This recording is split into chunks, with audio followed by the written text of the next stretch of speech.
उस जवान के ऊपर बिहार सरकार ने बिहार महिला से लाठी चलवाया है। जो झंडा के लिए हम लोग अपने कुर्बानी दे देते हैं, उस झंडा को अपमान किया है बिहार पुलिस वाले। रास्ता में एक्सीडेंट हो जाने के कारण 15 सैनिक हमारा मर गया, जिसको कोई 1 रुपया का इंश्योरेंस सरकार नहीं दिया अभी तक। चुनावी साल है और चुनाव का आगाज भी हो चुका है। उसी में हम अभी पटना के गर्दनीबाग धरना स्थल पे पहुंचे हैं। यहाँ से मैं आपको दिखाने जा रहा हूँ डायल 112 पूर्व सैनिक चालक संघ द्वारा यहाँ धरना प्रदर्शन किया जा रहा है। तो आगे की तरफ बढ़ेंगे और जानेंगे कि किन किन मांगों को लेकर सब इन लोगों का धरना प्रदर्शन किया जा रहा है। सर, किन किन मांगों को लेकर यहाँ धरना प्रदर्शन पे बैठे हैं सर आप लोग? हमारी ज्यादा कुछ मांगे नहीं है और उम्मीद है कि हमारा 1-2 दिन में नीतीश जी हमारे मांगे को मान लेंगे। हमारा मांगे है कि जो हमारे बंदे जो 16-17 शहीद हो गए हैं उनको मुआवजा और इंश्योरेंस मिलना चाहिए और हमारी पेमेंट में बढ़ोतरी होनी चाहिए और 60 साल तक हमारे कार्य करने की सेवा करने की मौका मिलना चाहिए। समान वेतन, हाँ डिमांड है। हाँ, समान काम समान वेतन होना चाहिए। जब हम उनके कंधे से कंधे मिला करके सारा ड्यूटी, बल का ड्यूटी, अधिकारी की ड्यूटी, ड्राइवर की ड्यूटी सारे जब हम कर रहे हैं, हमारी तरफ से कोई उनको शिकायत नहीं है ड्यूटी के दौरान, तो हमारा भी सुनना चाहिए और हमें लग रहा है कि नीतीश जी जरूर सुनेंगे हम लोग की बात। तो बिहार में जिस तरह से क्राइम है उस तरह से रिस्क भी तो ड्यूटी का ज्यादा होता होगा सर? बहुत ज्यादा रिस्क होता है। हम लोग जहाँ केस आता है वहाँ पे जाते हैं, माहौल बहुत गड़बड़ हो जाता है। कहीं ऐसे देखा जाता है कि ईटा पत्थर भी चलता है, अधिकारी जवान हमारे ड्राइवर के ऊपर भी चलता है, ठीक ना। तो सारा मुसीबत से निपटना पड़ता है हम लोगों को। क्या कुछ कहेंगे सर, क्यों इतना धरना प्रदर्शन करना पड़ रहा है, जो कि सरकार भी आपकी है और मजबूती भी आप लोग ही करते हैं सरकार को? सर, हमारा काम है मांग करना, सरकार का काम है मांग को हमारा मानना और हमें देना। अब विलम्ब काहे कर रहे हो तो सरकार समझे सर। हम लोग तो अपना धरना पर आज 17 दिन हो गया था, 17 दिन से हम लोग धरना पर बैठे हुए और शांतिपूर्ण धरना पे बैठे हुए। बिहार में देखिए सर कि क्राइम रेट कम होने का नाम नहीं ले रहा है, वैसे में आप लोग भी धरना पे बैठ गए तो कौन फील्ड को सर, हम क्राइम रेट जब 112 हम लोग ड्यूटी कर रहे थे तो हमारे माननीय मुख्यमंत्री जी और डीजीपी साहब दोनों के दोनों बोले हैं कि 80% जो है घटा है क्राइम और वो 112 के चलते, मतलब 112 के चलते ही कम है। क्योंकि हम लोग का जो एक्शन है सर बहुत ही तेज है, कॉल आना नहीं तो वहाँ पहुँच जाना है, क्विक एक्शन हम लोग के साथ है और हम लोग बहुत ही तजुर्बे के साथ बहुत दिन से गाड़ी चला रहे हैं हम लोग, तो हम लोग का अपना तजुर्बा का वहाँ बहुत इस्तेमाल करते हैं। हम लोग सरकार को अपने दिल से मेहनत करके हम लोग जो है उनका सेवा कर रहे हैं, बाकी उनकी नजर हम लोग के ऊपर नहीं अभी तक आ रही है। क्राइम स्पोर्ट्स से सर आप सैनिकों को बचाते हैं, लेके जाते हैं, गाड़ी चलाते हैं, ऑपरेट करते हैं, लेकिन ऐसे में भी धरना पे बैठना कितना उचित लग रहा है? 17 दिन से बैठे हुए हैं, की सुनवाई कहाँ नहीं हो रही है? सर, हमारी मांग जो है सर नॉर्मल था, समान काम समान वेतन, 12% का हम लोग का था डिमांड कि आरक्षण चाहिए।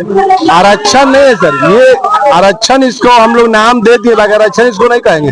पुलिस विभाग में सेंट्रल सरकार से भी आदेश आया था कि ये लोग जो आएंगे अग्निवीर चाहे सैनिक जो है उनको सेना से आएंगे तो बिहार पुलिस में, तो बिहार पुलिस में 100 को में अगर हम लोग को 12 को देना है तो ज्यादा मांग तो है नहीं सर।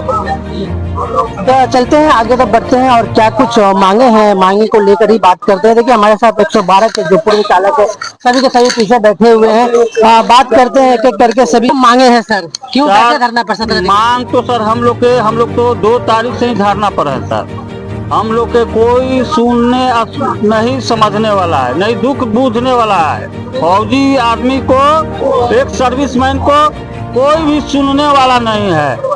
अब बिहार सरकार को सर अब यही एक बाकी था कि हम फौज के रोड पर ले आ दे, तो ठीक है सर, फौज के तो रोड पर ले आ दिए, कोई बात नहीं है, मगर जिसके ऊपर ये रात में चैन से सो रहे हैं, चैन से खा रहे हैं, चैन से पी रहे हैं, उस जवान के ऊपर बिहार सरकार ने बिहार महिला से लाठी चलवाया है और वो लोग हम लोग को काला झंडा के अपमान किया है। जो झंडा के अपमान किया, हमारे मोदी जी बोलते हैं कि झंडा कभी झुकेगा नहीं। जो झंडा के लिए हम लोग अपने कुर्बानी दे देते हैं, उस झंडा को अपमान किए हैं बिहार पुलिस वाले, है ना, लाठी चलाए हैं। अब बताइए सर कि तिरंगा के ऊपर अपमान किया है, ये कहाँ का नियम है? एक सैनिक के ऊपर लाठी चार्ज करना, जो कि हम लोग को शांतिपूर्वक धरना अपना दिए, तभी वहां से डीएसपी हटा के बोला कि तुमको ये कर देंगे, वो कर देंगे, केस कर देंगे। ठीक है सर, केस किया जाए। वो कहते हैं कि एनडीए सरकार में सैनिक मजबूत हुई है और आप लोग के इल्जाम लगा, समझे सर। और डीएसपी सर हम लोग के धमकी देते हैं कि आप लोग के पेंशन बंद कर देंगे, जो कि सर उस पेंशन के लिए हम लोग कहाँ लड़े हैं, कहाँ गए हैं। जिस जगह नहीं जाना चाहिए, परिंदा उस जगह भी नहीं जाता है, एक पंछी भी दिखाई नहीं देता है, उस जगह पर हम लोग गए हैं।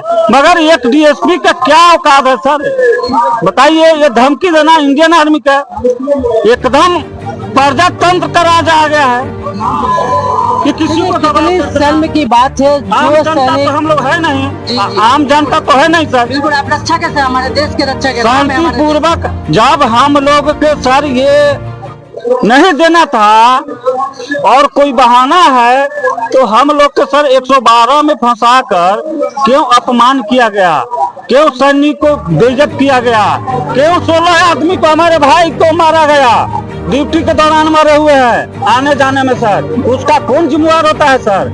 इतने आदमी में कितने सरकारी जॉब पकड़ता, ब्लैकमेल करके सर सरकार ने हम लोग को रख लिया कि 10 किलोमीटर के दायरा में रहिएगा, आप लोग के हर साल 8% बढ़ेगा। कितना बढ़ा? हम लोग के साथ सिर्फ 4 साल में 750 रुपया बढ़ा है सर, सिर्फ 750 750 रुपया बढ़ा। ये कहाँ का नीति है सर? महंगाई 4 गुना बढ़ गया। देख लीजिए, दूसरे बगल में देख लीजिए, यूपी में 20% दे रहा है आरक्षण सर, 50,000 पेमेंट दे रहा है, अनुबंध पर भी है ना।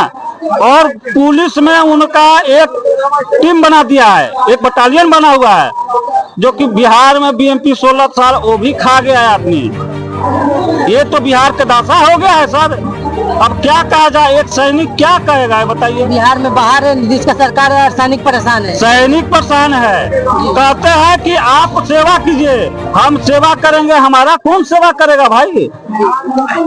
देखिए, जिस तरह से पूर्व सैनिक आज गुहार लगा रहे हैं सरकार से कि उनका कम से कम वेतन बढ़ाया जाए, सुरक्षा बढ़ाया जाए, और वैसे में देखिए पीछे बैनर में 12 लोगों की जान भी जा चुकी है, फिर भी इन लोगों का कोई सुनवाई नहीं है। क्यों सुनवाई नहीं है? एक 5 साल बीत गए, सरकार चलाते एनडीए कहीं ना कहीं कहती है कि हमारे राज्य में तो हमारा सैनिक मजबूत है, सैनिक बल मजबूत है, लेकिन यहाँ देख कर नहीं लगता है कि सैनिक बलों के साथ मजबूती से पेश आया होगा। तो सर एक बार बात करते सर से, क्या लगता है सर कि सैनिक वाकई में मजबूत हुआ है एनडीए सरकार में? सैनिक तो एनडीए सरकार में मजबूत है, उसमें तो कोई शक नहीं है, लेकिन हम लोग को सिर्फ 2-4 छोटा मांग था, जिस मांग को सरकार को अच्छा सुनना चाहिए था।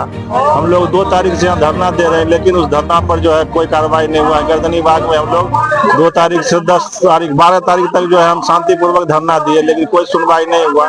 तब जाके हम लोग बीजेपी कार्यालय को घेराव किए, तो वहाँ जाने के बाद महिला सिपाही सबको हमारे आगे कर दिया, और महिला सिपाही को आगे करके और हम लोगों के साथ में जो है ज्यादती किया, लाठी चलवाया गया, और ऊपर से हम लोग को धमकी दिया गया कि जेल में डाल देंगे, यह करेंगे, वो करेंगे, तुम्हारा पेंशन बंद करवा देंगे, वगैरह वगैरह। बॉर्डर पे है तब तक आपका मान सम्मान है, बॉर्डर के बाहर मान सम्मान नहीं? कोई मान सम्मान है, हमको कोई पूछने वाला इधर नहीं है। हमारा 15 सैनिक भाई जो था, तो बिहार पुलिस में पहले जब हमको भर्ती किया गया तो समय बोला था 10 से 15 किलोमीटर के दायरे में आप लोगों को जो है नौकरी दिया जाएगा, तो वहाँ से ज्यादा दूर नहीं भेजा जाएगा।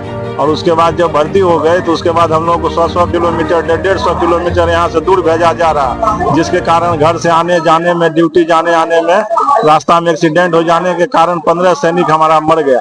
जिसको कोई 1 रुपया का इंश्योरेंस सरकार नहीं दिया अभी तक। कोई लाभ नहीं मिला। कोई लाभ नहीं दिया 1 रुपया का। हम सरकार से वही चाहते हैं, कम से कम हम लोग को इंश्योरेंस का लाभ दिया जाए, जो कम से कम मर जाए तो क्या हमारे। लगता है आप लोग का ये जो विरोध प्रदर्शन है, इससे चुनाव पे कितना असर पड़ेगा? अगर वो चुनाव अगर मान लीजिए हम लोगों को अगर बात सुन लेते हैं तो बहुत अच्छा है, और हमारा बात सुनना चाहिए। नीतीश जी जो है अच्छे मुख्यमंत्री हैं, बिहार में उनसे अच्छा अभी तक मुख्यमंत्री कोई हुआ नहीं है।